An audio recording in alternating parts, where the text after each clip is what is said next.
Most are afraid of unknown depths, skirting shores thinking world flat.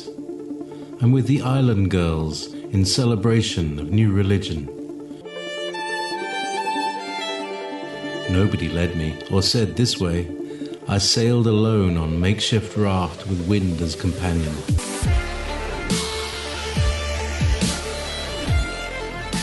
Fate for deliverance, confidence enough to assess new disposition.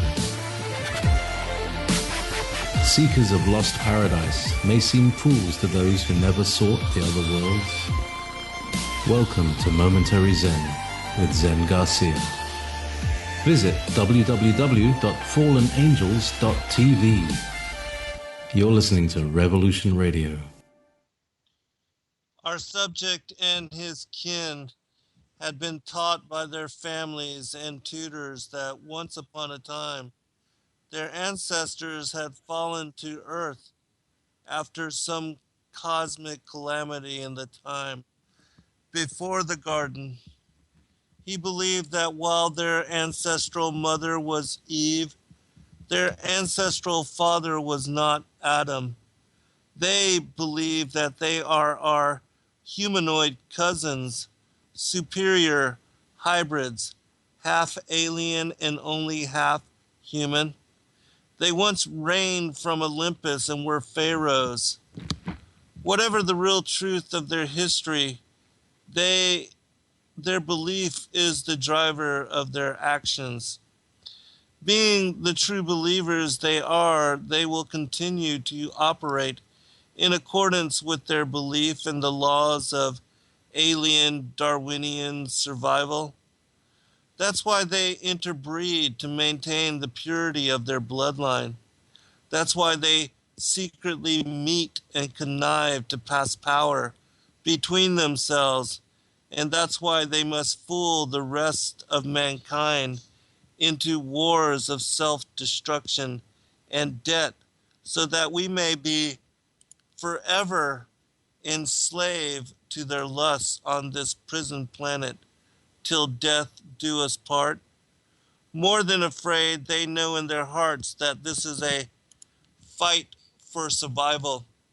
It had begun, just as my friend had said, as a murder investigation, starting with the first murderer when that Luciferian demon dad had first whispered of this evil deed to his willing child Cain.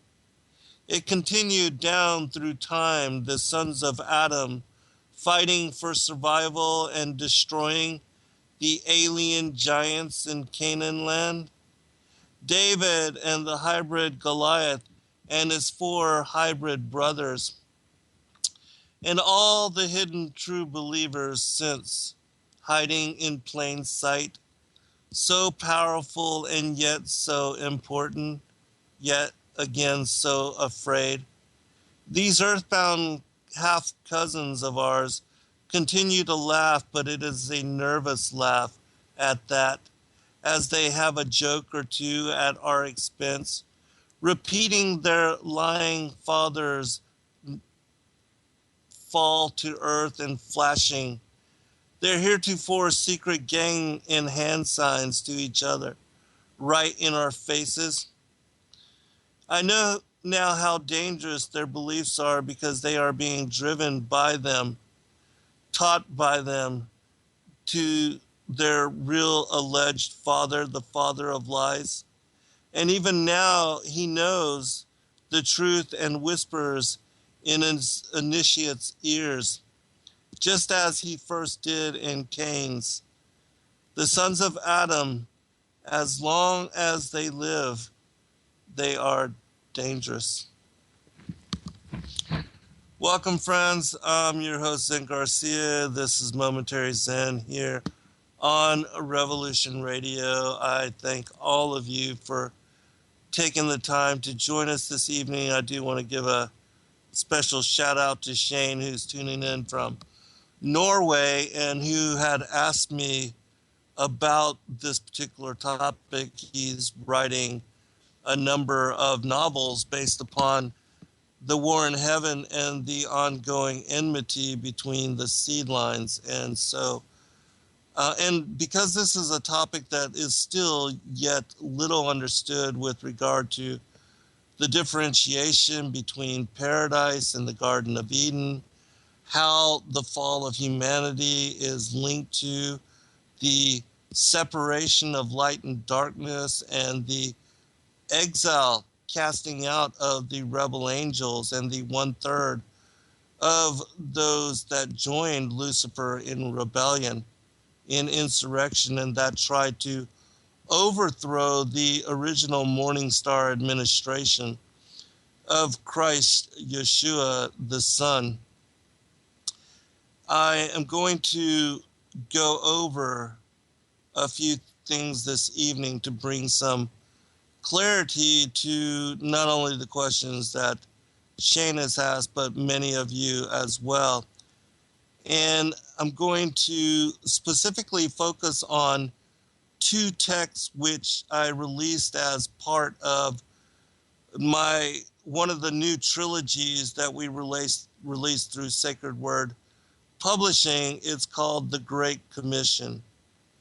Books 1 and 2 are on the apostles and gospels, the Acts and the gospels of the Apostle 12, and some of the others which were part of the outer 70, which were also disciples unto Christ in the time that he was here in the flesh. And the two texts specifically that I'm be mentioning and reading from this evening are the Apocalypse of Abraham and also the Apocalypse of Moses. And these two texts reiterate the story of our fall, but bring it from a different perspective. And some of the recollection that is shared in detail within them relates to the subject matter at hand. And in reviewing this material, those that understand this premise, that have embraced this teaching, as I've shared it and covered it on many different occasions, from not just the canonical materials, but also that of the many different extra biblical texts which also affirm this premise as truth in bringing it forth in Revelation. You will notice certain slight differentiations within the text, which, again, in my opinion, can only be understood when you review what occurred in the garden, as mentioned by Paul, again in 2 Corinthians 11, verses 2 and 3, where he speaks of the serpent beguiling Eve, the Greek word there, expatio, and it means wholly seduced. And that only when one understands that the fruit from the tree of the knowledge of good and evil, that yes, it was a literal tree, yes, it was a literal fruit, but that eating of this fruit, and the reason they were told not to eat of it and not to even touch this particular tree, was, as the Most High said, that it would cause them and lead to their deaths. And how is the aspect which is little understood, because it was in eating this fruit, not only were their eyes awakened, their minds opened, their horizons broadened, and they were as gods or as angelic beings, knowing good and evil, but they were transformed into flesh and became subject unto death, just as the rebel angels did in falling away, in being cast out of paradise, previous even to that the fall of Adam and Eve. Hello, Wally and Bill and Patrick, and as I said, Shane and Suri, Mr. Rowe, Lozo, everybody else, Jerbear, Billy Hayes, everybody that's in the chat room, not in the immediate scroll. Welcome, hello, Link, Monster. All right, and so this evening I'm going to, as I said, expound upon this particular subject matter and bring forth again this story in manner that I hope will help you to better grasp what occurred in the garden. And so let me begin with the apocalypse of Moses, and then thereafter I will go into the apocalypse of Abraham and also share with you, following that, some of the messages and some of the questions that were brought forth by Shane in the commentary that we have been sharing. All right. Let me find my place here. And certainly if you have any questions, put them in the chat room and I will get to them. But I'm going to start with a really quick passage from 2nd Esdras. This is chapter 7, verse 11. It says, "For their sakes I made the world, and when Adam transgressed my statutes, then was decreed that now is done. Then were the entrances of this world made narrow, full of sorrow and travail. They are but few and evil, full of perils and very painful. For the entrances of the elder world were wide and sure, and brought immortal fruit. If then they that live labor not to enter these straight and vain things, they can never receive those that are laid up for them." In chapter 8, it continues, "And he answered me, saying, The Most High hath made this world for many, but the world to come for few. I tell thee a similitude, Esdras, as when thou askest the earth, it shall say unto thee, that it giveth much mold whereof earthen vessels are made, but little dust that gold cometh of. Even so is the course of this present world. There be many created, but few shall be saved." And that applies to, again, the differentiation between paradise and the Garden of Eden. For it was in paradise that we and our ancestors held immortal, bright nature, and that we were angelic beings previous to our incarnation into flesh form. But now that we are fallen and embodied in the flesh, we are subject to death and aging. And so in this particular text, the apocalypse of Moses, the story of Adam and Eve's fall is recounted. And in reading this, I will also bring forth a couple of other texts, specifically the book of Jubilees, in relation to this. So again, to help you to better understand the fullness of this story. The apocalypse of Moses, it says this, This is the story of Adam and Eve after they had gone out of paradise. And Adam knew his wife Eve and went upwards to the sun rising and abode there 18 years and 2 months. And Eve conceived and bare 2 sons, Adophatus, who is called Cain, and Amalebes, who is called Abel. And after this, Adam and Eve were with one another. And while they were sleeping, Eve said to Adam, her Lord, My Lord Adam, behold, I have seen in a dream this night the blood of my son Amalebes, who is styled Abel, being poured into the mouth of Cain, his brother. And he went on drinking it without pity. But he begged him to leave him a little of it, yet he hearkened not to him, but gulped down the whole. Nor did it stay in his stomach, but came out of his mouth.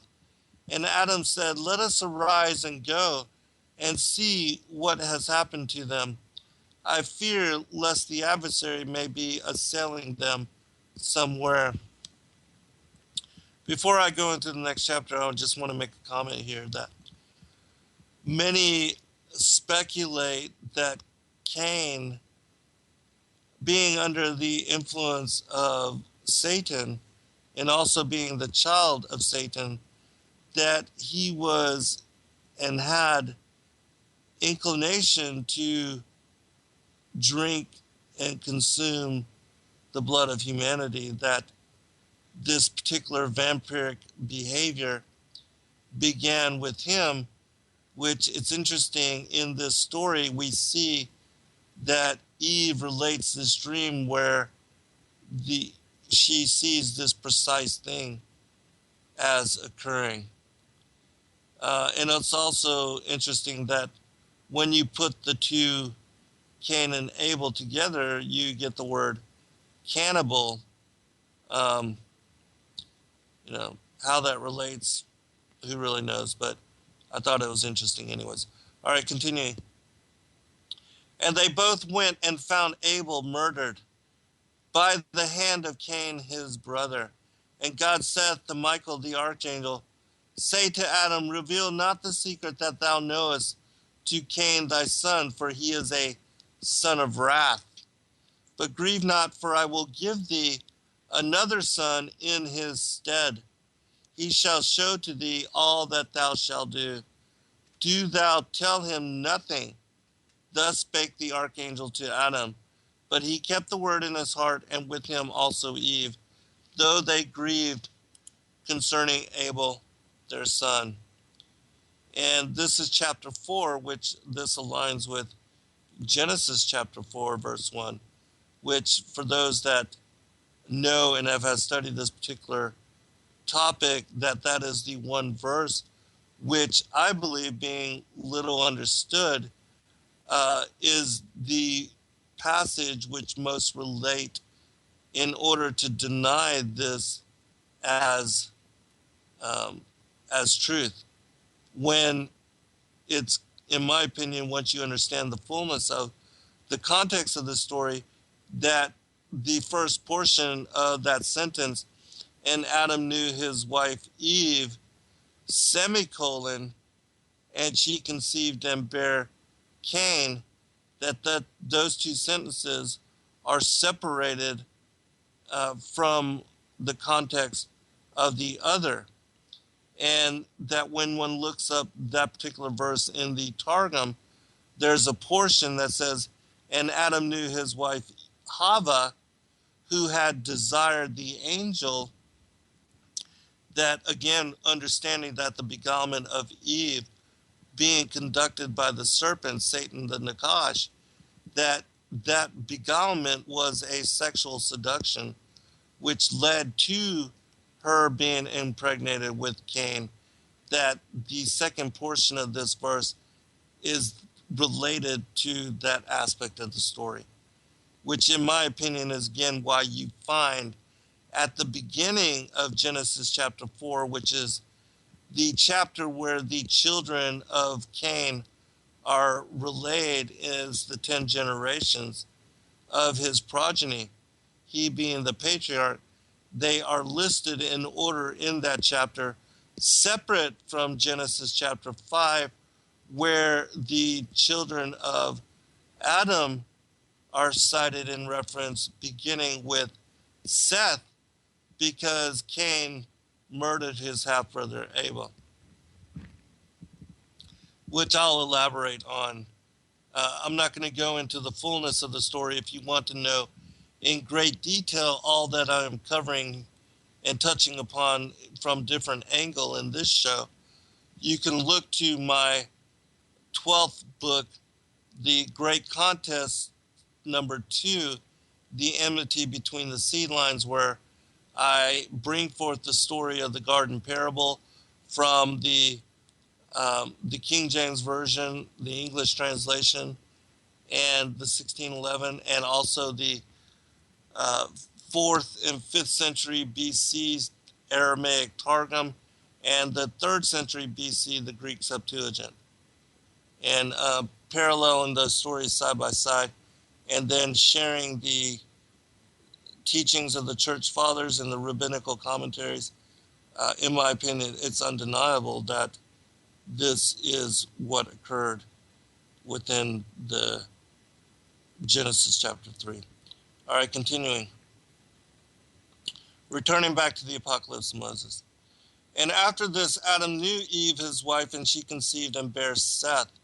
And Adam said to Eve, see, we have begotten a son in place of Abel, whom Cain slew.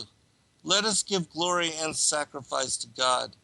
Now, this passage falls in line with the book of Jubilees, chapter 4, verse 7, where it says, and Adam and his wife mourned for Abel 4 weeks of years. And in the 4th year of the 5th week, they became joyful. And Adam knew his wife again, and she bare him a son. And he called his name Seth. For he said, God hath raised up a second seed unto us on the earth instead of Abel, for Cain slew him. And so Seth is considered the second seed or second child of Adam and Eve, whereas Abel is their firstborn. And not Eve's firstborn, of course. Cain from the serpent is her firstborn, but between her and Adam, Abel is their firstborn, which is why, again, it says in this verse, the book of Jubilees, chapter 4, verse 7, God hath raised up a second seed unto us on the earth instead of Abel, for Cain slew him. Which if Cain were Adam and Eve's child, Seth would have been their third seed, or their third son. All right, continuing. And Adam begat 30 sons and 30 daughters, and Adam lived 930 years, and he fell sick and cried with a loud voice, and said, let all my sons come to me, that I may see them before I die.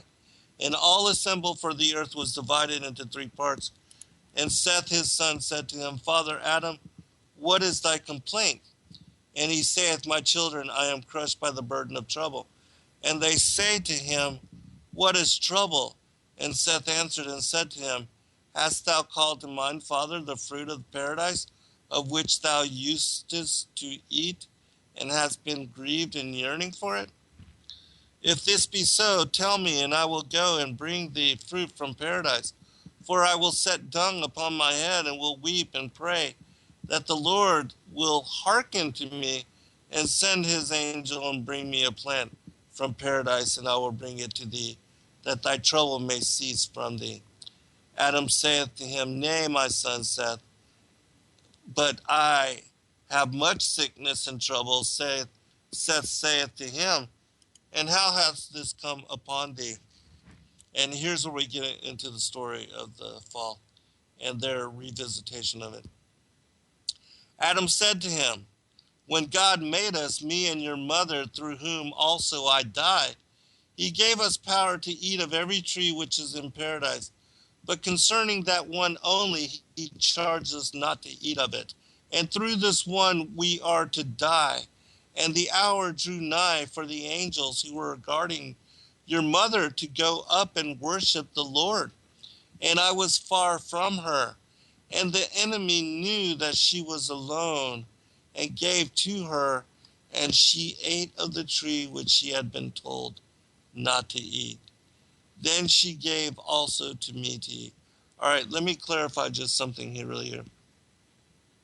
In some of the extra biblical texts, it speaks about how paradise was situated in two aspects, one for the male animals and the other for the female animals.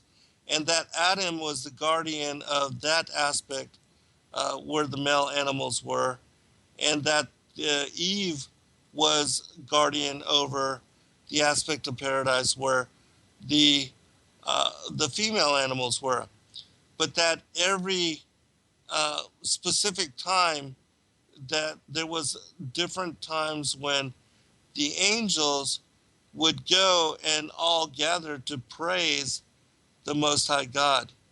And that it was during this particular time when the guardian angels, and those, there's said to be 200 angels which attend paradise, along with Adam and Eve, and they went to give worship to the Most High. And this is when um, Satan, the adversary, also called Samael, the angel of death or the viper of God, also he's known as Azazel. And in my opinion, he was also called Lucifer and took on the name Satan the adversary once he was cast out and exiled here to the earth. And that this casting out is spoken about in chapters 29 and 30 of the second book of Enoch, the book of the secrets of Enoch. And it specifies he and his other angels, those that joined him, as being banished from the heavens on the second day. All right, continuing. And God was wroth with us, and the Lord came into paradise and called me in a terrible voice and said, Adam, where art thou? And why hidest thou from my face? Shall the house be able to hide itself from its builder? And he saith to me, Since thou hast abandoned my covenant, I have brought upon thy body 72 strokes. The trouble of the first stroke is a pain of the eyes, the second stroke, an affection of the hearing, and likewise in turn, all the strokes shall befall thee. As he said this to his sons, Adam groaned sore and said, What shall I do? I am in great distress. And Eve wept and said, My Lord Adam, rise up and give me half of thy trouble, and I will endure it. For it is on my account that this hath happened to thee. On my account thou art beset with toils and troubles. But Adam said to Eve, Arise and go with my son Seth near to paradise, and put earth upon your heads, and weep and pray, and to God to have mercy upon me, and send his angel to paradise, and give me of the tree out of which the oil floweth, and bring it to me, and I shall anoint myself, and I shall have rest from my complaint. Now remember, even in Revelation chapter 2, I believe it's verse 7, it says that the tree of life is in the paradise of God. And even though I know a lot of people teach that, paradise is here on the earth, in my research and in my studies, I believe paradise is above the vaulted dome, that the place of the righteous, New Jerusalem, is with the temple, the tabernacle of the Most High God, and that the righteous are there with him and have been since Christ died on the cross and redeemed Adam and his descendants. And this being the first resurrection, that the righteous were delivered up to Michael. He baptized them in the Archurian lake, and they have been dwelling in the city of God, New Jerusalem, ever since. But that this paradise at the end of days, as John saw, will descend out from the heavens, descend here to the earth, and that it will be here upon the earth that Christ and the apostles and the patriarchs and prophets of old reign with those that are counted and numbered among the elect for what will be the 1,000 years, representative the seventh day, the Sabbath, the 1,000 years of rest. Continuing.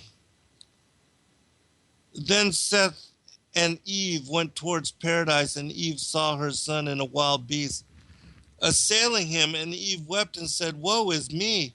If I come to the day of the resurrection, all those who have sinned will curse me, saying, Eve hath not kept the commandment of God." And she spake to the beast, "Thou wicked beast, fearest thou not to fight with the image of God? How was thy mouth open? How were thy teeth made strong? How didst thou not call to mind thy subjection? For long ago wast thou made subject to the image of God." Then the beast cried out and said, "It is not our concern, Eve, thy greed and thy wailing, but thine own. For it is from thee that the rule of the beast hath arisen. How was thy mouth open to eat of the tree concerning which God enjoined thee not to eat of it? On this account our nature also hath been transformed. Now therefore thou canst not endure it if I begin to reprove thee." Then Seth speaketh to the beast, "Close thy mouth and be silent, and stand off from the image of God until the day of judgment." Then saith the beast to Seth, "Behold, I stand off from the image of God." And he went to his lair. Now, I want to bring forth something from the book of Jubilees, which also addresses this particular, how the beasts and the animals also became subject unto death because of Eve's temptation and fall. And that and they lost the ability to communicate with humanity, that prior to the fall all the animals and humanity all spoke Hebrew with the Godhead and communicated through Hebrew. And to verify this, I'll share this from the book of Jubilee. It says this: "And in the first week of the first Jubilee, Adam and his wife were in the Garden of Eden for 7 years, tilling and keeping it, and we gave him work, and we instructed him to do everything that is suitable for tillage. And he tilled the garden, and was naked, and knew it not, and was not ashamed. And he protected the garden from the birds and the beasts and the cattle, and gathered its fruit, and eat, and put aside the residue for himself and for his wife. And after the completion of the 7 years, which he had completed there, 7 years exactly, and in the second month of the 17th day of the month, the serpent came and approached the woman. And the serpent said to the woman, Hath God commanded you, saying, Ye shall not eat of every tree of the garden? And she said to it, Of all the fruit of the trees of the garden God hath said unto us, Eat. But of the fruit of the tree which is in the midst of the garden, God hath said unto us, Ye shall not eat thereof, neither shall ye touch it, lest ye die. And the serpent said unto the woman, Ye shall not surely die, for God doth know that on the day ye shall eat thereof, your eyes will be opened, and you will be as gods, and you will know good and evil. And the woman saw the tree, that it was agreeable and pleasant to the eye, and that its fruit was good for food, and she took thereof, and ate.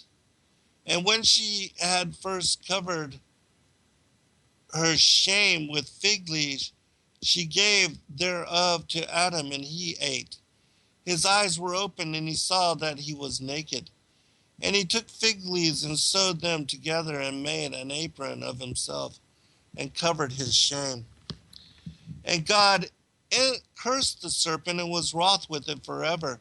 And he was wroth with the woman because she hearkened to the voice of the serpent and did eat. And he said unto her, I will greatly multiply thy sorrow and thy pains. In sorrow thou shalt bring forth children, and thy return shall be unto thy husband, and he will rule over thee. And to Adam also he said, because thou hast hearkened unto the voice of thy wife, and hast eaten of the tree of which I commanded thee, that shouldest not eat thereof, cursed be the ground for thy sake, thorns and thistles shall it bring forth to thee, and thou shalt eat thy bread in the sweat of thy face, till thou returnest to the earth from whence thou wast taken. For earth thou art, and unto earth shalt thou return. And he made for them coats of skin, and clothed them, and sent them forth from the Garden of Eden. And on that day on which Adam went forth from the garden, he offered as a sweet savor an offering, frankincense, galbanum, and stacte, and spices in the morning with the rising of the sun from the day, when he covered his shame. And on that day was closed the mouth of all beasts, and of cattle, and of birds, and of whatever walks, and of whatever moves, so that they could no longer speak, for they had all spoken with one another, with one lip and with one tongue.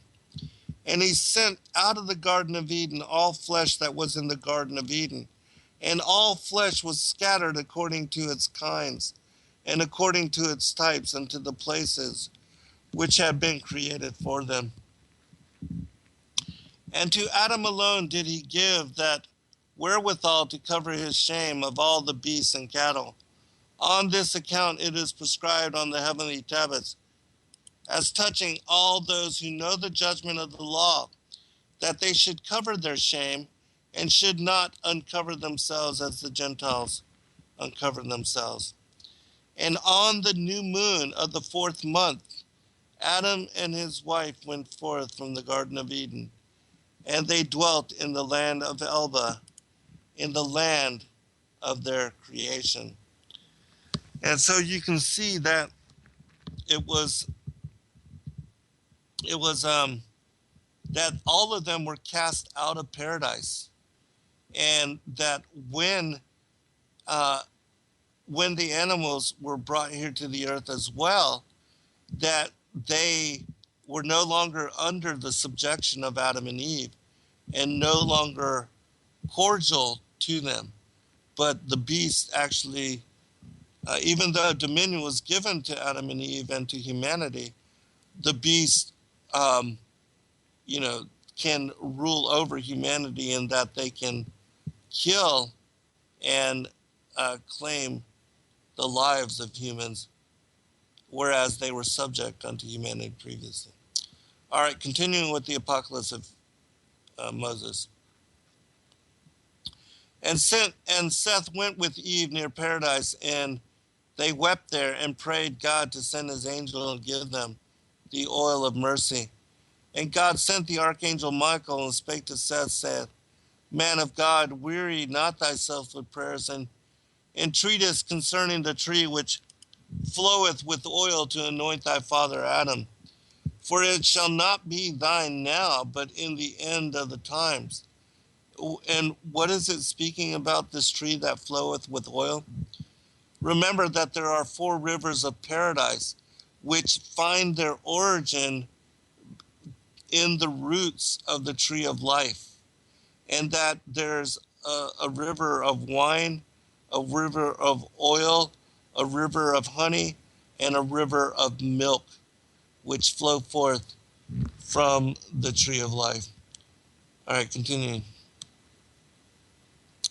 Then shall all flesh be raised up from Adam till the great day, all that shall be of thy holy people, Then shall the delights of paradise be given to them, and God shall be in their midst, and they shall no longer sin before his face.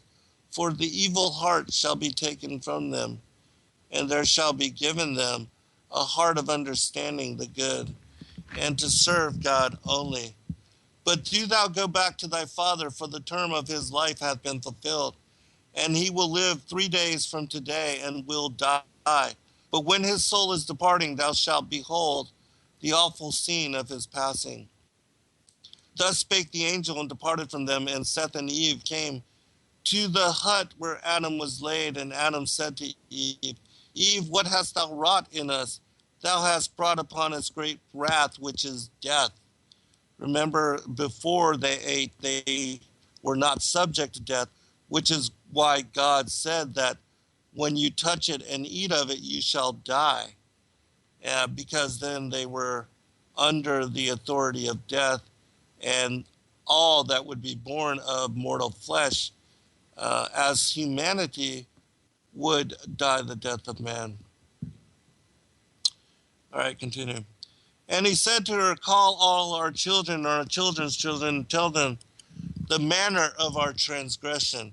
And so here now is the story of Eve relaying what had occurred to her and Adam when she was tricked and beguiled.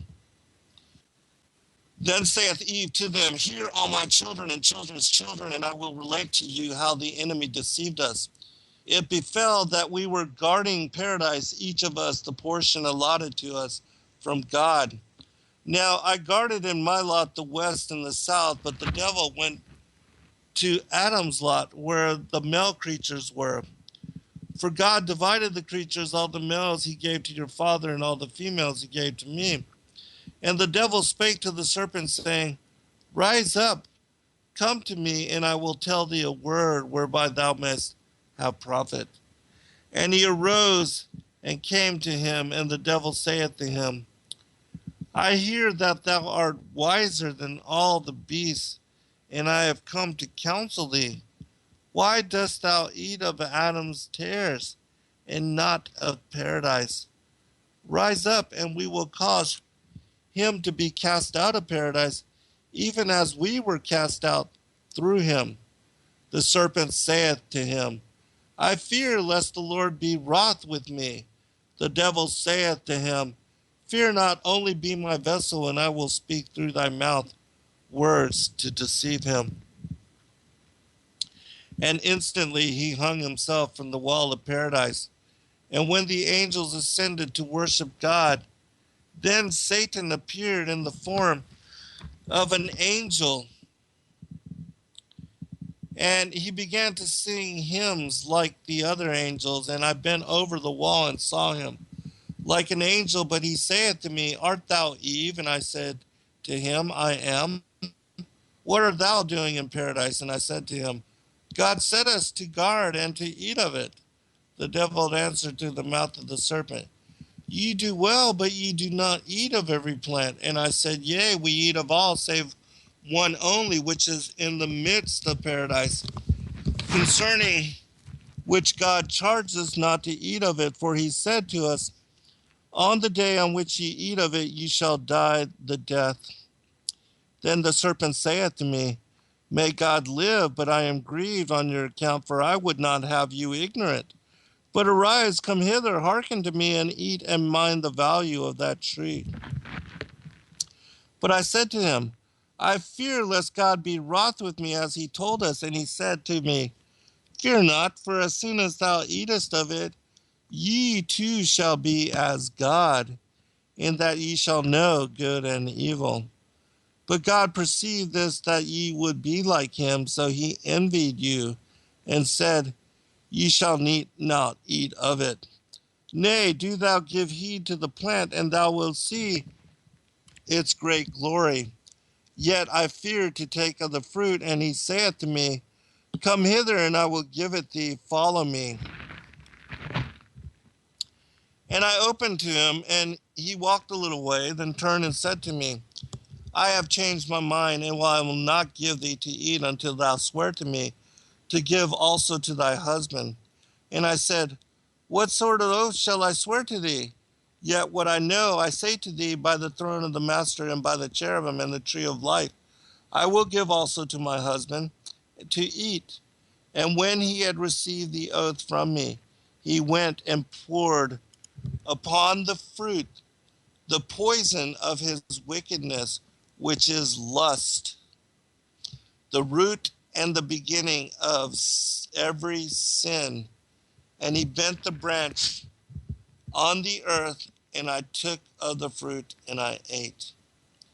And in that very hour my eyes were opened, and forthwith I knew that I was bare of the righteousness with which I had been clothed upon.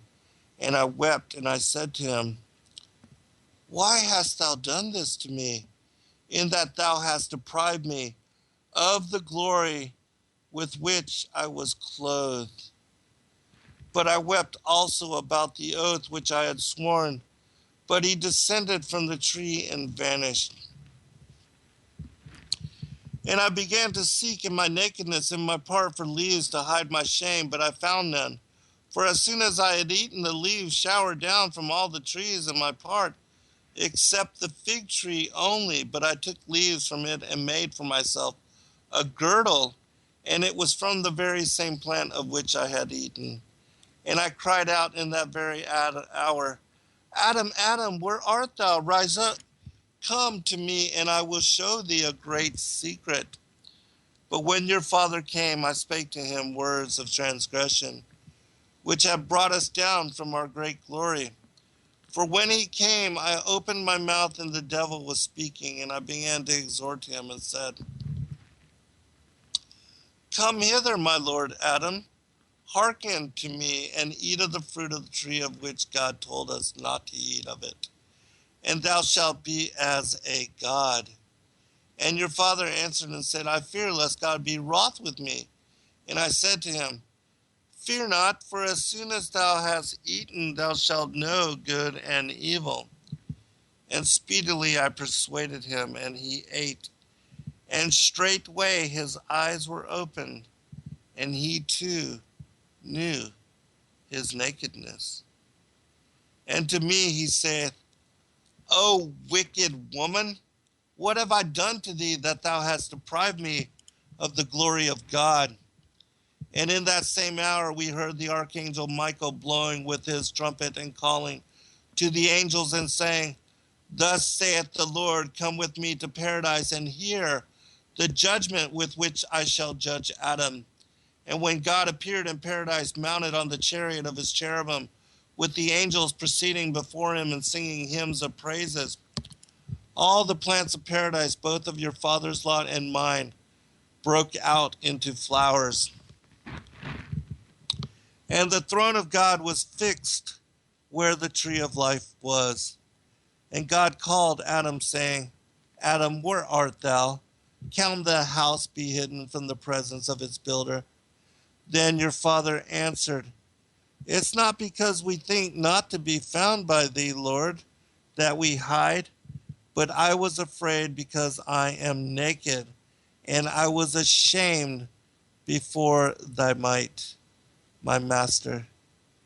God saith to him, Who showed thee that thou art naked? Unless thou hast forsaken my commandment, which I delivered thee to keep it. And then Adam called to mind the word which I spake to him, saying, I will make thee secure before God. And he turned and said to me, Why hast thou done this? And I said, The serpent deceived me.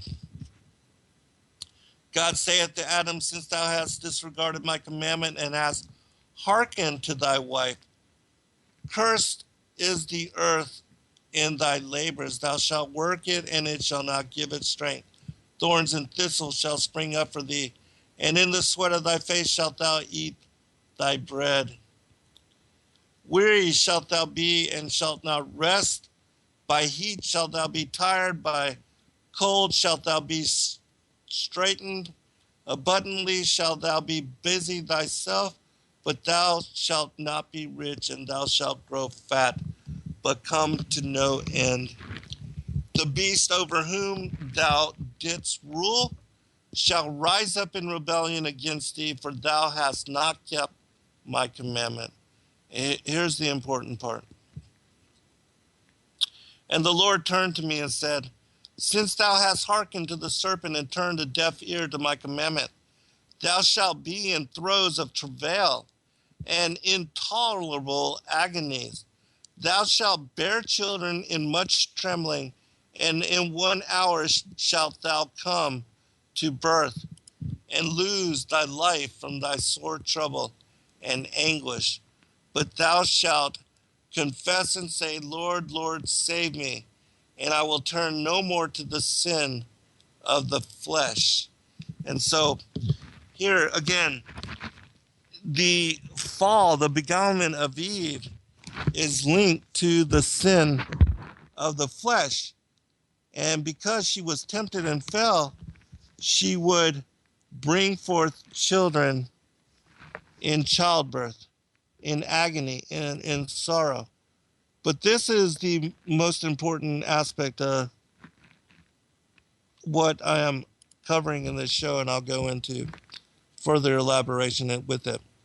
In verse 4, it says,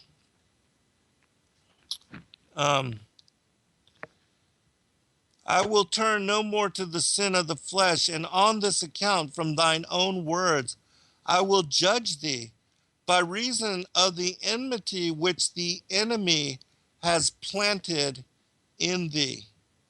And see, so just as Paul says in 2 Corinthians chapter 11, verse 2 and 3, that the serpent beguiling Eve is what led to her losing her chastity, becoming sexually corrupted, and losing her virginity. She is impregnated with the enemy's seed, which again, I will judge thee by reason of the enmity which the enemy has planted in thee. And see, the Most High knew that she had both the enemy's seed, Cain, the firstborn hybrid son of the devil, the seed of the serpent, and also the seed of the woman, the child of Adam, also within her womb, and that bringing forth these two children, these two half-brothers, these fraternal twins, that is where the enmity between these two bloodlines would begin and would be perpetuated until the end. Just a little bit more from this text. But he turned to the serpent in great wrath and said, since thou hast done this and become a thankless vessel, until thou hast deceived the innocent hearts, accursed art thou among all beasts. Thou shalt be deprived of the victual of which thou didst eat, and shalt feed on dust all the days of thy life. On thy breast and on thy belly shalt thou walk, and be robbed of hands and feet. This is interesting, this part. There shall not be left thee ear, nor wing, nor one limb of all that which thou didst ensnare them in thy malice, and canseest them to be cast out of paradise. And I will put enmity between thee and his seed. And so, another one of the aspects of the teachings that I have brought forth is that the Nakash, the Shining One, the enchanter, which using incantations to deceive Eve and to put her under his spell, that he was a feathered serpent, a dragon-like entity, and that being a dragon-like entity, he is connected to the antediluvian Quetzalcoatl, Viracocha, Kukulkan. All these different names are connected to the worship of the feathered serpent. And Adam called his wife's name Eve because she was the mother of all living. Unto Adam also and to his wife did the Lord God make coats of skin and clothe them. And the Lord God said, behold, the man has become as one of us to know good and evil. And now, lest he put forth his hand and take also of the tree of life and eat and live forever. Therefore the Lord God sent him forth from the Garden of Eden to till the ground from whence he was taken. So he drove out the man, and he placed at the east of the Garden of Eden cherubims, and a flaming sword which turned every way to keep the way of the tree of life.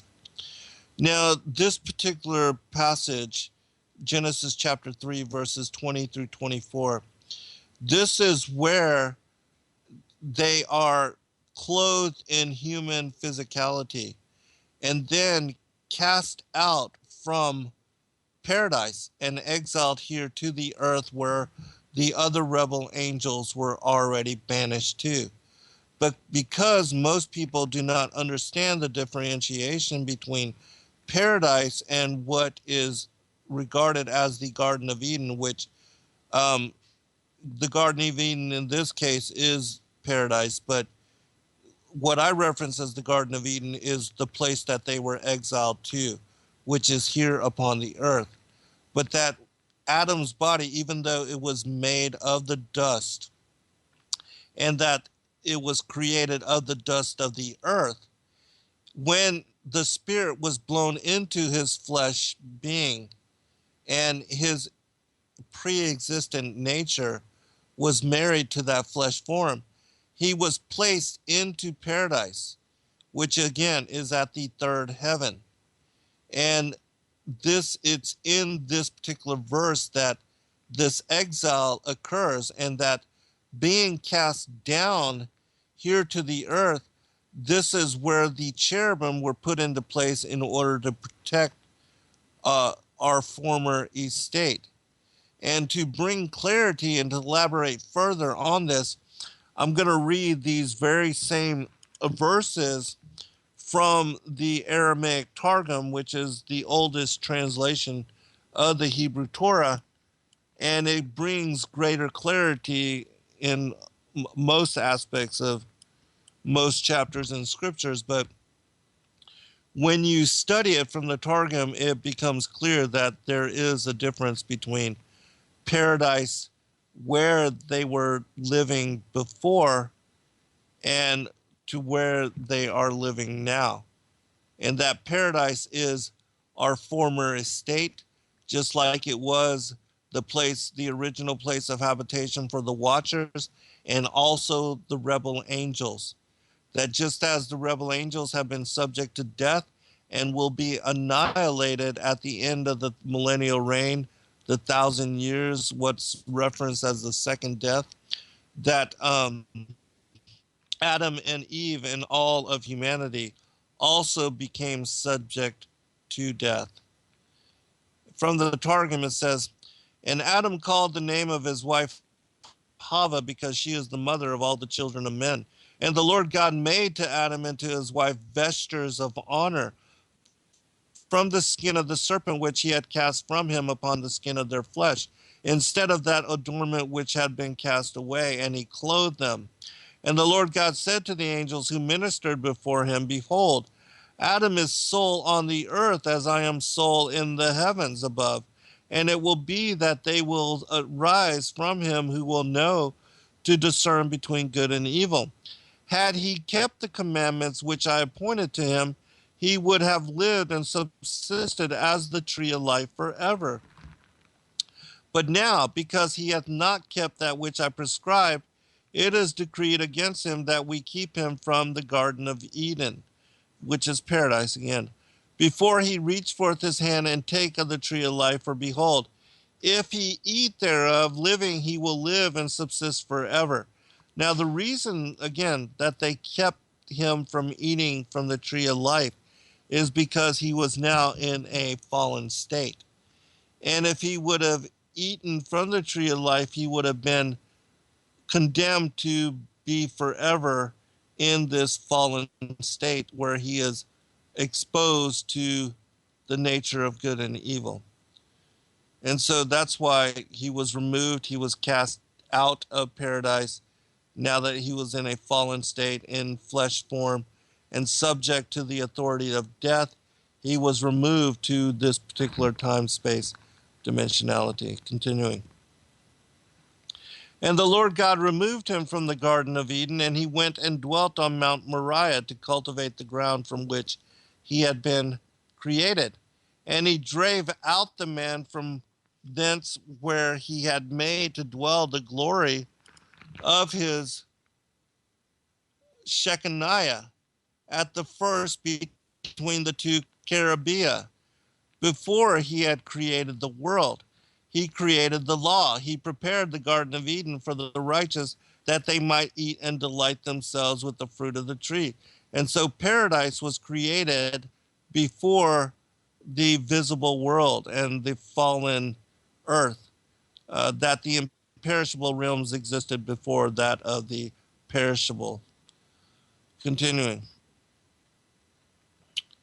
That they might eat and delight themselves with the fruit of the tree, because they would have practiced in their lives the doctrine of the law in this world and have maintained the commandments. But he prepared Gehenna for the wicked, which is like the sharp consuming sword of two edges. In the midst of it, he hath prepared flakes of fire and burning coals for the judgment of the wicked, who rebelled in their life against the doctrine of the law. To serve the law is better than to eat of the fruit of the tree of the life. The law which the word of the Lord prepared, the man in keeping it might continue and walk in the paths, the way of life in the world to come. Just a little bit more. And the word of the Lord God said, behold, Adam. I'm not going to read that. It's a repeat, but it's a different from... there's two versions of the Targum in the book that we published, the Aramaic and the Palestinian Targum. And you can find that at sacredwordpublishing.net for those that are interested. But just to give you a little bit more idea as to that he was cast out from paradise, let me go back to the Apocalypse of Adam first and read this portion. It says, the Apocalypse of Moses. But the Lord turned to Adam and said, I will not suffer thee henceforth to be in paradise. And Adam answered and said, grant me, O Lord, of the tree of life, that I may eat it before I be cast out. Then the Lord spake to Adam, thou shalt not take of it now, for I have commanded the cherubim with the flaming sword, that turneth every way to guard it from thee, that thou taste not of it, but thou hast the war which the adversary hath put into thee. Yet when thou art gone out of paradise, if thou shouldst keep thyself from all evil, as one about to die, which again the resurrection hath come to pass, I will raise thee up, and then there shall be given to thee the tree of life. Remember in Revelation it says that we will eat of the tree of life, we will be given a new name. All of that connects to that we were cast down from paradise, and that it is our former estate, and that this is what we are hoping to aspire to, is a return to paradise. All right, thus spake the Lord and ordered us to be cast out of paradise. But your father Adam wept before the angels opposite paradise, and the angels said to him, what wouldst thou have us to do, Adam? And your father saith to them, behold, ye cast me out. I pray you, allow me to take away fragrant herbs from paradise, so that I may offer an offering to God after I've gone out of paradise, that he hear me. And the angels approached God and said, Jael, eternal king, command my Lord that there be given to Adam incense of sweet odor from paradise and seeds for his food. And God bade Adam go in and take sweet spices and fragrant herbs from paradise and seeds for his food. And the angels let him go, and he took 4 kinds, crocus, nard, calamus, and cinnamon, and the other seeds for his food.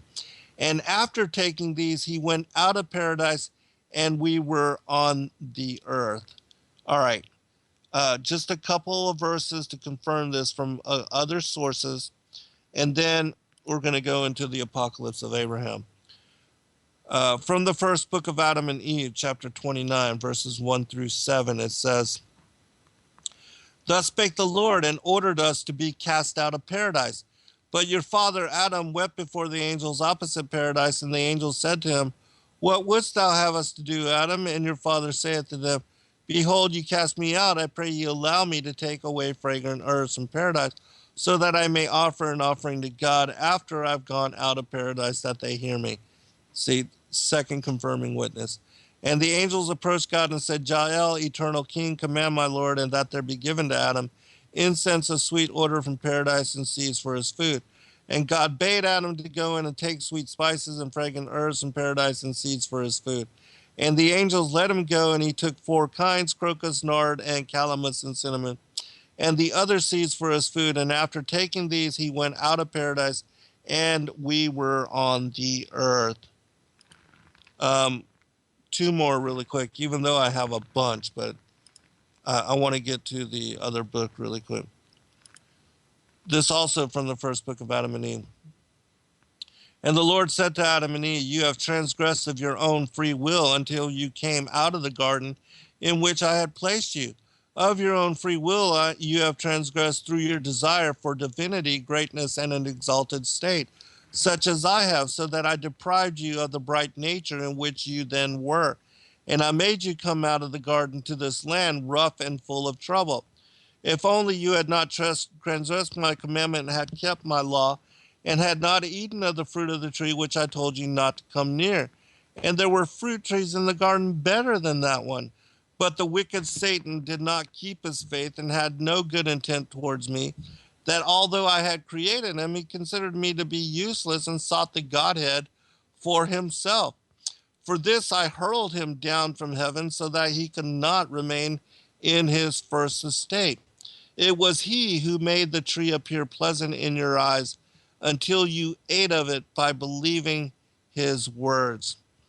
Thus have you transgressed my commandment, and therefore I have brought on you all these sorrows. For I am God, the creator, who when I created my creatures did not intend to destroy them, but after they had sorely roused my anger, I punished them with grievous plagues until they repent. All right, one last thing. Another passage. But Adam and Eve cried for having come out of the garden, their first home. And indeed, when Adam looked at his flesh that was altered, he cried bitterly, he and Eve, over what they had done. And they walked and went gently down into the cave of treasures. And as they came to it, Adam cried over himself and said to Eve, look at this cave that is to be our prison in this world, and a place of punishment. What is it compared with the garden? What is the narrowness compared with the space of the other? What is this rock by the side of those groves? What is the gloom of this cavern compared with the light of the garden? This earth strewn with stones, and that planted with delicious fruit trees. And Adam said to Eve, look at your eyes and at mine, which before beheld angels praising in heaven, and they too without ceasing. But now we do not see as we did. Our eyes have become of flesh. They cannot see like they used to see before. Adam said to Eve,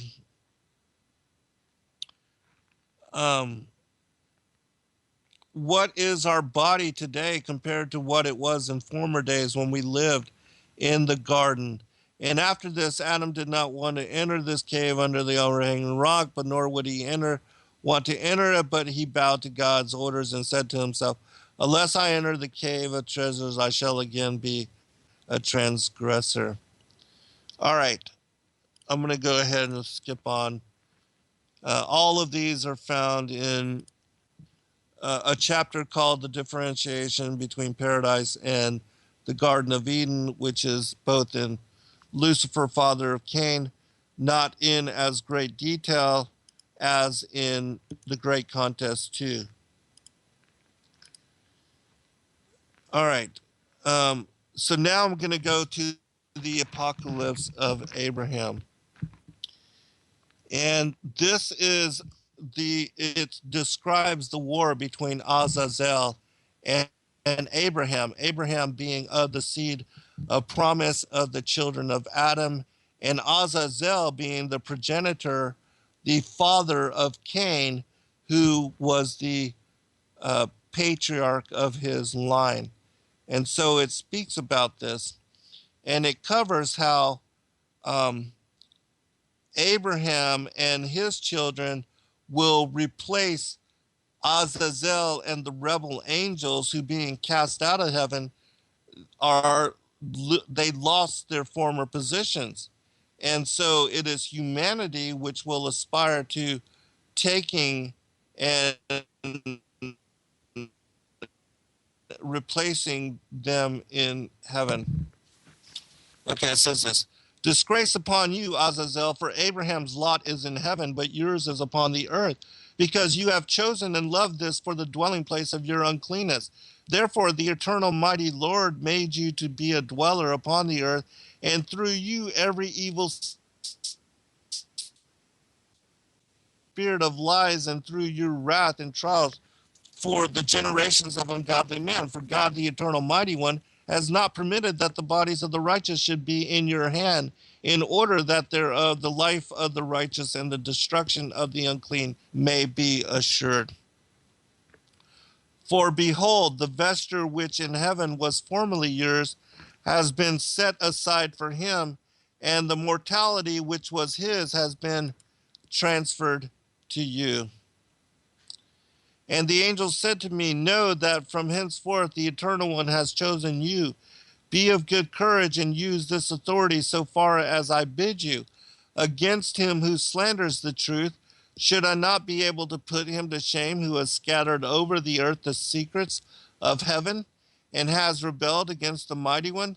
Say to him, because become the burning coal of the furnace of the earth. Go, Azazel, into the inaccessible parts of the earth, for your heritage is to be over those who are with you, the ones brought forth with the stars and clouds and with the men whose portion you are, even those who exist on account of your being. Justification shall be your enemy. Now depart from me by your perdition. All right, I'm going to skip to the next part because I want to have a chance to hopefully get to these questions that were put forth by Shane, because they connect to all of this and they will help you to better understand what we are talking about in this particular show. All right. Here it is. Okay. Let's skip just a little bit more. Okay, we'll start from right here. This is chapter 29, verse 28 in the Apocalypse of Abraham. And the Eternal Mighty One said to me, Abraham, Abraham, and I said, here am I. And he said to me, consider from above the stars which are beneath you, and number them for me, and make known to me their number. And I said, how can I, for I am but a man of the dust of the earth. And he said to me, as the number of the stars and their power, so will I make your seed a nation and a people set apart for me as my own inheritance, as distinct from that of Azazel's. And yet I include Azazel in my house.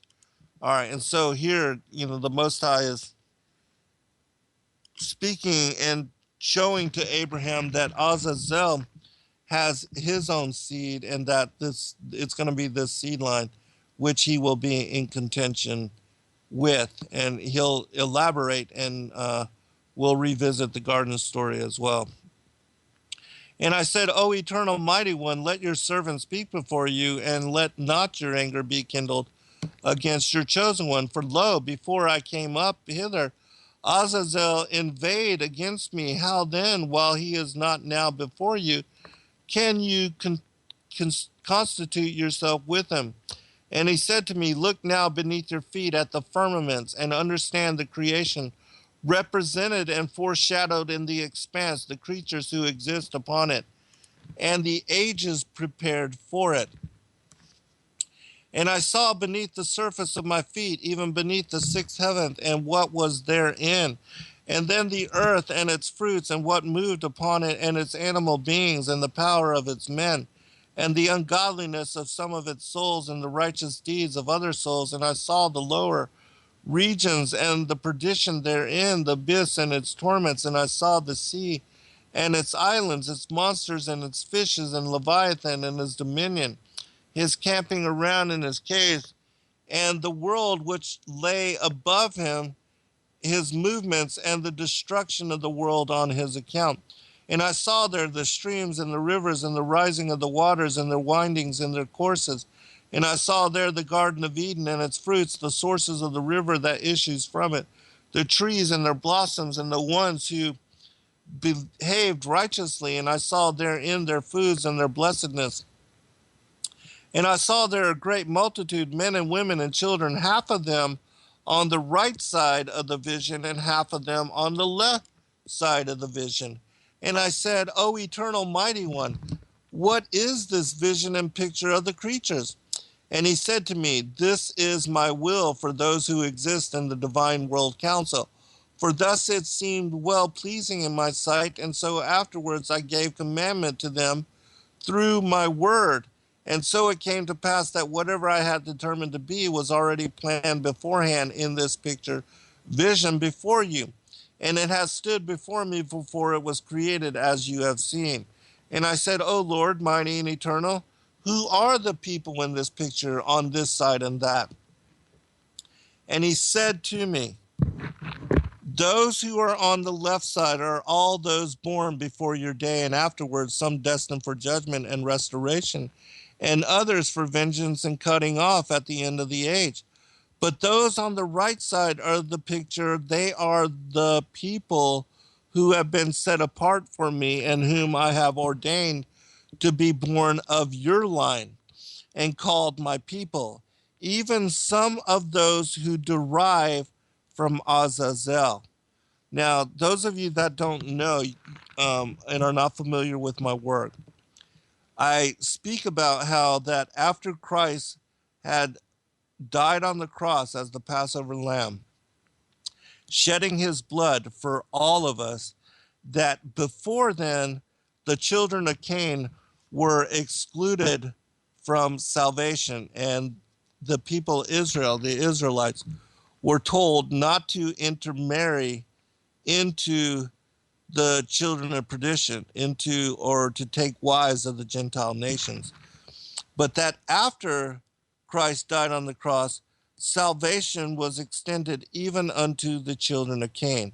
And so this is what the Most High is speaking about here when he says that the people who have been set apart for me and whom I have ordained to be born of your line and called my people, even some of those who derive from Azazel. Because again, Azazel is the father of Cain, and Cain's line are what are referenced as the seed of the serpent. And it will become clear as we continue with this story. Verse 34. Now look again in the picture and see who it is who seduced Eve, and what is the fruit of the tree, and you will know what is to be and how it shall be with your seed among the people at the end of the days of the age. And all that you cannot understand I will make known to you, for you are well pleasing in my sight, and I will tell you of those things which are kept in my heart. And I looked into the picture, and my eyes ran to the side of the garden of Eden, and I saw there a man of imposing height and mighty in stature, incomparable in aspect, and he was embracing a woman who likewise approximated to the aspect of his size and stature. And they were standing under a tree of the Garden of Eden, and the fruit of this tree was like a bunch of grapes on the vine. And standing behind the tree was one who had the aspect of a serpent, having hands and feet like those of a man, and wings on its shoulders, 6 pairs of wings, so that there were 6 wings on the right and 6 on the left. Remember in the Apocalypse of Moses, where I spoke of how the Most High, when he cursed the serpent, he removed his wings, his ear, his arms, and his legs from him? Well, this is giving a description of the serpent as a dragon-like entity, in that he had 6 pairs of wings, um, which we know that the seraphic angels also have similar aspect and are described in similarity within some of the holy texts. And so, again, I'm going to read this once more.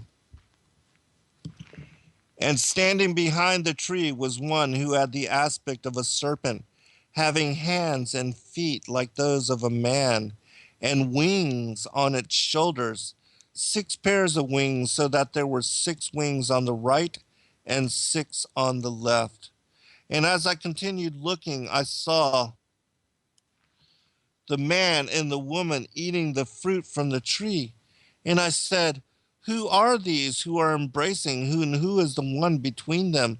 Who is behind the tree? And what is the fruit that they are eating?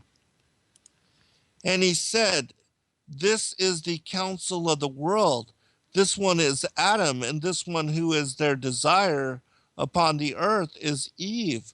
But he who is between them represents ungodliness and their beginnings on the way to perdition, even Azazel.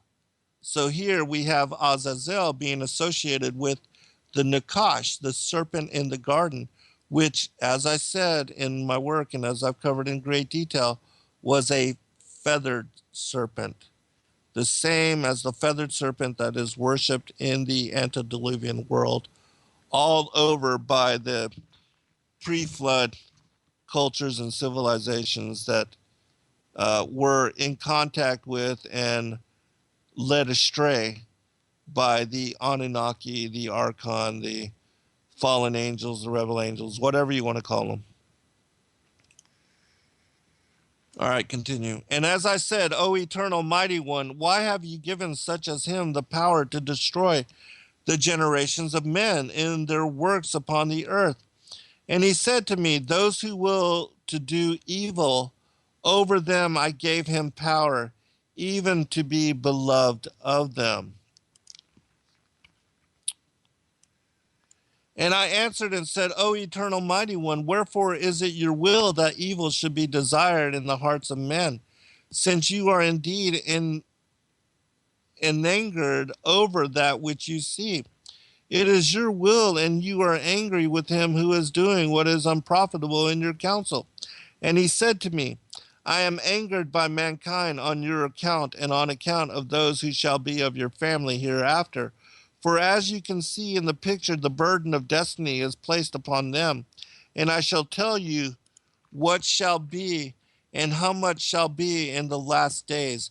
Look now at everything in the picture. I'm just going to read a little bit more because I know I'm going to run out of time. And as I said, I want to try to get to these emails. But the next aspect, this particular, it talks about the time, the timeline of humanity being divided into 12 parts, which, if you are familiar with the book of Esdras, second Esdras, it also speaks about the timeline of humanity as unfolding in 12 parts. And so I'll do another show on that at some point because it's a very interesting study, and I'll link it to some of the end times teachings. But tonight we're going to focus on the garden. And I looked and I saw what was before me in creation. I saw Adam and Eve with him, and I saw the cunning adversary, and Cain, who acted lawlessly through the promptings of the adversary. And I saw the slaughtered Abel and the destruction brought about and caused upon him through the lawless one. And I saw impurity in those who lust after it, and its pollution and their jealousies, and the fire of their corruption in the lowest parts of the earth. All right, and the reason I wanted to bring that forth is because there's a portion of this study where Yeshua speaks about the Pharisees, and he links them to those that are the murderers of the prophets. And let me see if I can find that really quickly. Because when you study that particular aspect of the teaching, I think it's in John 8:44, where Yeshua calls them of their father the devil, ye of your father the devil. He basically says that their fathers are the murderers of the prophets, from Abel to righteous Zacharias, which was the high priest killed in the Holy of Holies, that he was the father of John the Baptist. And Zacharias, um, he was the last of the line of the Levites to rightfully rule as high priest. That John the Baptist, even though he was supposed to be the high priest, he did not rule in the temple. He was a high priest in the wilderness, and that he was the one that baptized Yeshua. He was also the cousin of Christ. He was born 6 months prior to him, and he would be the one that would announce the coming of Christ, as it's said in the scriptures, and ordained and prophesied of him.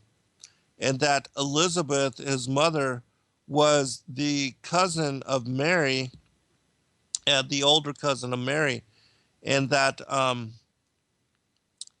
that they, would be linked together in ministry, and that he would be the prophet that announced the coming of the Messiah. And so, but anyways, the reason I connected that, because it tells us that, again, those that murdered Abel, which was Cain, he is connected to the Pharisees, which conspired the murder of Christ. And Christ says of them that they are a den of vipers. They are the children, that they are of their father, the devil. That Cain is said to be of the wicked one. And so all of these things connect together once you have the eyes to see, the ears to hear, and a mind to understand the scriptures. All right, I'm going to go ahead and skip down. At another time, I will cover the entirety of this particular text. But I want to go ahead and get into this, a few questions that Shane had brought forth in an email to me. And so I'm going to read from it. It says this: First, I want to say thank you for your brilliant work, which is a great source of knowledge and inspiration for me. I have listened to dozens of your commentaries on YouTube and currently reading Lucifer, Father of Cain. Just so you know who I am Shane O'Neill, and I'm writing a vast series of novels based around the battle between God and Lucifer. I have 3 questions which have been nagging at me for some time, and I feel you and possibly Rob Skiba would be best equipped to answer them for me. Based upon the scope of your research, I recommend, this is my answer to him.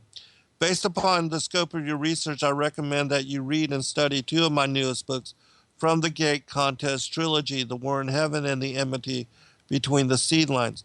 The 3rd book on the series, The Sons of Anak, will not be released until sometime next year, as I am working on that one now.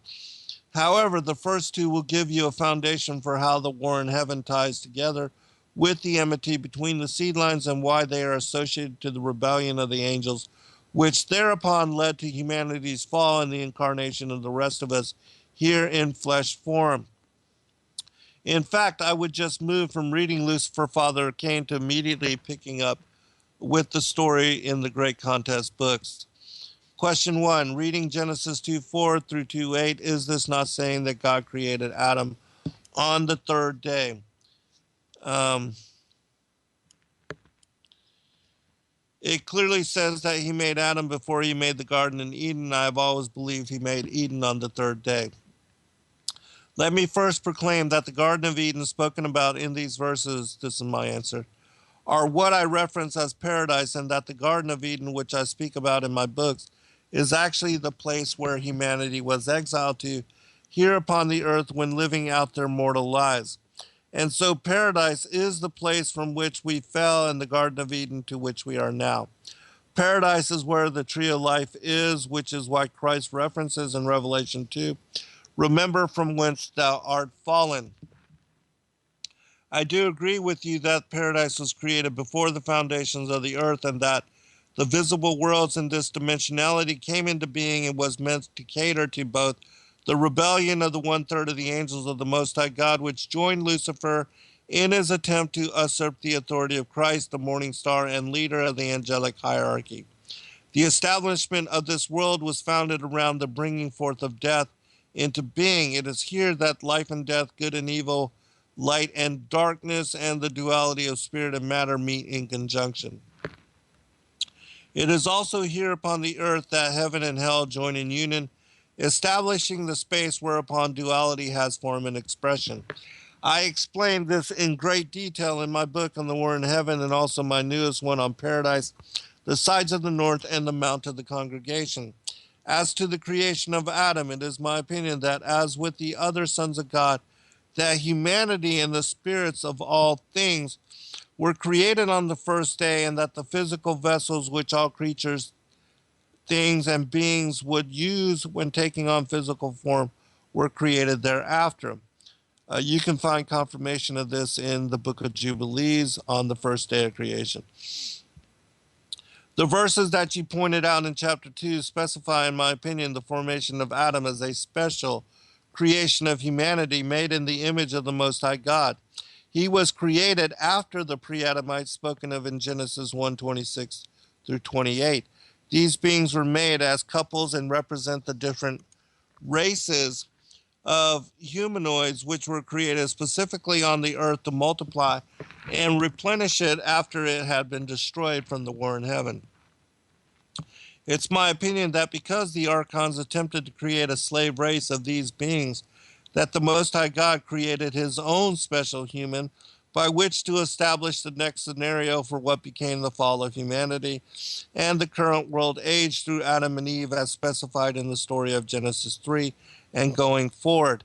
Even though Adam's body was created from the earthly dust of the ground, the pre-existent aspect of him, the Ruach, which is the Holy Spirit, was blown into his body, animating his form and giving it life. He was then placed into paradise, which is at the third heaven, and was created before the foundations of the earth where we live and dwell now. It was from there that he and Eve were tempted and fell, being exiled here to the earth where the other rebel angels had already been cast out in exile.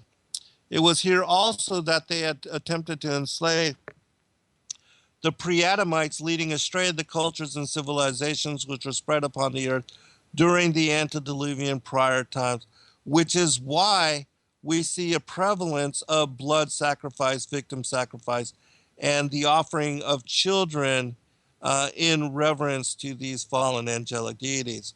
And so to answer your question, the spirit of Adam was made on the first day as the spirit of all things were. The pre-Adamites were made on the sixth day, as were all of the various types of hominids. I believe that Adam was formed by Yahweh Elohim after the rebel angels began to manipulate, experiment, and enslave the pre-Adamites also on the sixth day, but much later during this expanse of time, in order to convict the rebel angels for what they were attempting to do in establishing themselves as gods, and that modern humanity would be utilized to allow the spirits of the first world age, which did not join or side with Michael and the other angels which fought for Yahweh Elohim, chance to redeem themselves and incarnate into flesh form, where they would be given renewed chance to prove their allegiance to the Godhead of the Holy Trinity. And so both were created during the sixth day as represented by this expanse of time. I plan on doing a show about this tomorrow night, and that's what I'm doing right now. But second question. My second question is about Azazel. Am I correct in understanding that Azazel led the rebellion of the first day, which prompted God to build the firmament?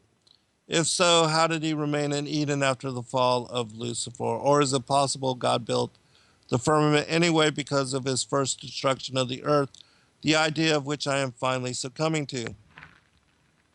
Yes, Azazel is representative of Lucifer, who became Satan the adversary when cast down from the heavens along with the seraphim angels which joined him in his attempt to overthrow the Godhead and be like the Most High. This is why all sin is ascribed to him as the leader of the usurpers. And yes, the rebellion occurred on the first day and is spoken of in Genesis 1 with the separation of light and darkness. Again, I cover this in great detail in my book, The Great Contest, War in Heaven. And yes, in my opinion, the firmament was put into place after the rebellion so as to prevent them from escaping the coming judgment and to limit the chaos to this particular world and time-space dimensionality. With regard to his temptation of Eve, it is said that he had to disguise himself as the feathered serpent so as to sneak back into paradise, enabling him to tempt her and Adam and cause the downfall of humanity and the loss of their bright nature. And yes, the establishment of the firmament was part of the recreation of the earth following the destruction of the first world age and it becoming without form and void. My last question is about Nama. I am of the understanding that Nama, sister of Tubal Cain, was complicit in the daughters of men breeding with the fallen on Mount Hermon. Gary Wayne alludes to this in his book. I then learned by listening to you that she was the second wife of Noah. How then did she become the second wife of Noah, and why was she spared on the ark if she helped in the abomination against creation? Surely she would have been around the same age as Noah at the time of the flood, so I wonder how she was able to birth Canaan after the flood when she was born in the seventh generation as a daughter of Lamech. With regard to your last question, I'm going to link here an article that I wrote on Facebook, which is connected to this topic. It is an extract from chapter 19 of my book, The Great Contest 2, Enmity Between the Seed Lines. It is possible that Noah could have married two Namas, according to two different texts, as I cite them in this article. One, the daughter of Enoch from the line of Seth, and the daughter of Lamech, the sister of Tubal Cain from the line of Cain. I explain this in great detail within the article. You can find this on my Facebook page. It's called Chapter 19, How the Seed of Cain Survived the Flood. And so, the last part of this, and then I'm going to look to the chat room. Shane said, and thank you for the time it must have taken you to compose such a lengthy and detailed reply. I really appreciate it. I'm totally immersed in this subject and have the greatest desire to fully understand what happened before and after Eden. For so long, I struggled with the idea of the gap theory, thinking of Masonic design to support their tree sticks evolution, which followed. I listened to Tim Alberino, David Carrick talk about it, among others, but was never convinced. I finally came around, and though I see it as the only explanation for the Ice Age, I wonder, even if God destroyed the first creation with ice resulting in the waters that cover the earth, there is evidence of an Ice Age around 10,000 years ago, and some texts talk about a war between the Varishnis and the Andrakas, where weapons of immense power and energy were used all over the face of the earth. Your answers have helped me greatly. It took me a while, but I'm beginning to understand your answer to my first question. As for my third question, two Namas would explain that anomaly. For me, I agree entirely with what you said regarding Ham and Canaan. Let me check the chat room just to make sure there's not a question.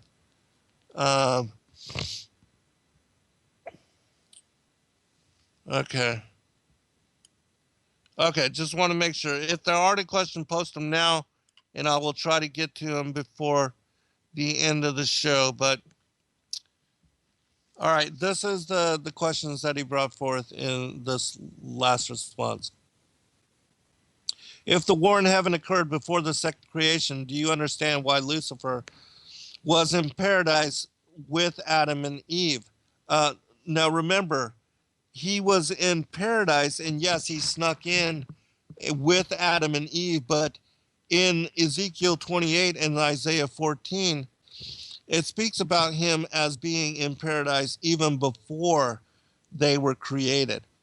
And so, even though some texts teach that Lucifer was cast out at the same time of Adam and Eve, as I show in my book, The War in Heaven, it's my opinion, and I affirm this with many sources, that he was initially cast out of paradise on the second day, and that this was before the modern creation of Adam and Eve, and this had to do the with Christ being introduced to the world as the light of the world, and that when he was introduced as the light of the world, he was also given dominion over the angelic hierarchy, for which Lucifer became jealous, and that's when he said, I will exalt my throne above the stars and the clouds of God.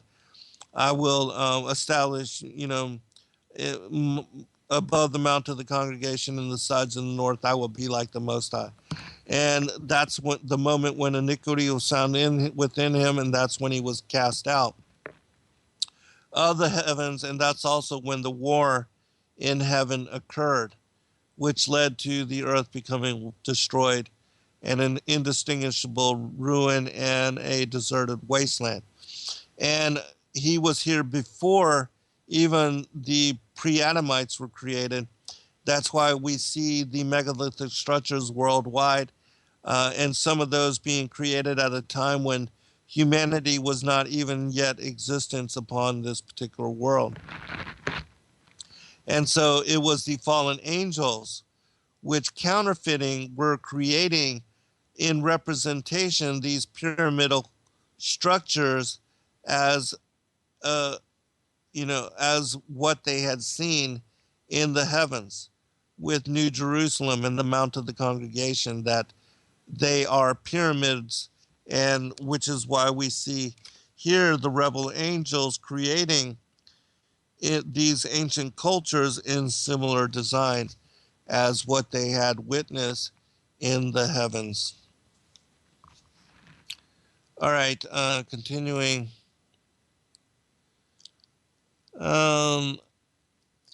That the tree of the knowledge of good and evil was representative of Lucifer. The same I heard of Dr. Joy in a discussion with me. When you mentioned that the spirits of all things were made on the first day, I wondered, have you ever heard of the guff?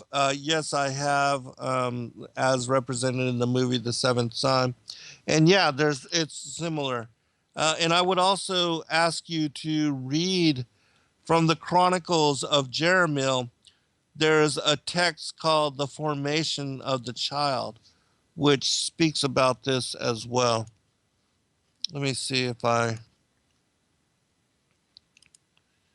not going to have time to actually get to it, but you can look that up, The Formation of the Child, the Chronicles of Jeremiah. Jeremiah is being spelled Jerahmeel. That in and of itself is a fascinating text. It also speaks about our pre-existence and how our angelic being is merged with our flesh form once our parents come together in sexual union, and the egg and the sperm join together and start creating the human physicality, the flesh body that we would utilize over the course of lifetime. That all of that can be found there, and it speaks about even, how this occurs for all of us. I mean, even common sense, nothing, all the spirits of humanity and all the spirits of everything, the pre-existent, the conscious aspect of all things was created on the first day, and that the Most High God brought us all. This is why he even knew us before the foundations of the world, before before before even the creation of the earth and the foundations of it. That just as Christ said, the word of the Lord said to Jeremiah, I knew you before you entered the womb of your mother. I had foreordained you to be a prophet unto the nations. That people can read specifically in my 6th book, Sons of God, and my 7th book, Skyfall, Angels of Destiny, great detail on the topic of pre-existent. And all of these chapters and scriptures and verses, first from the canonical material and then as supported by some of the extra biblical texts, all of these passages and chapters which are linked to this particular discussion.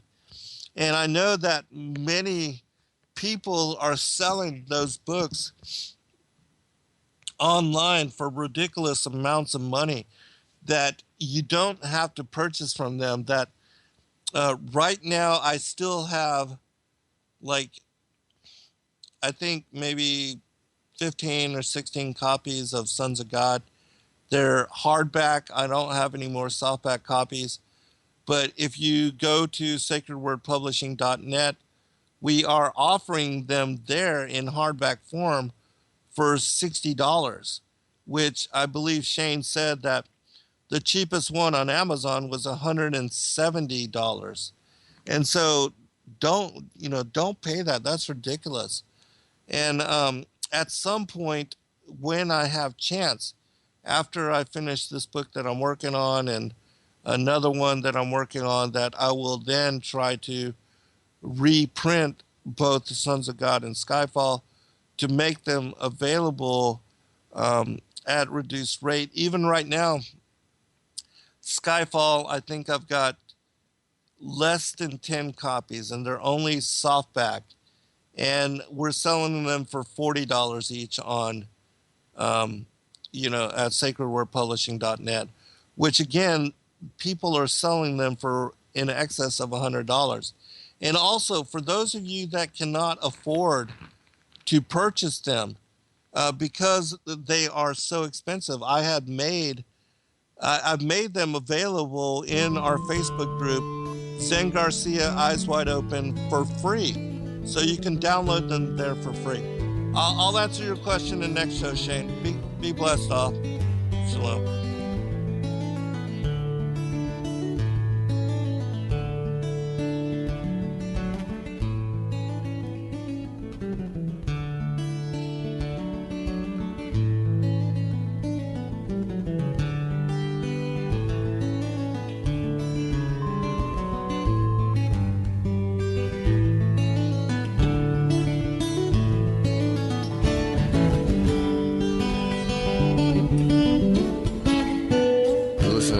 Radio at freedomslips.com, and we'll be right back after this message.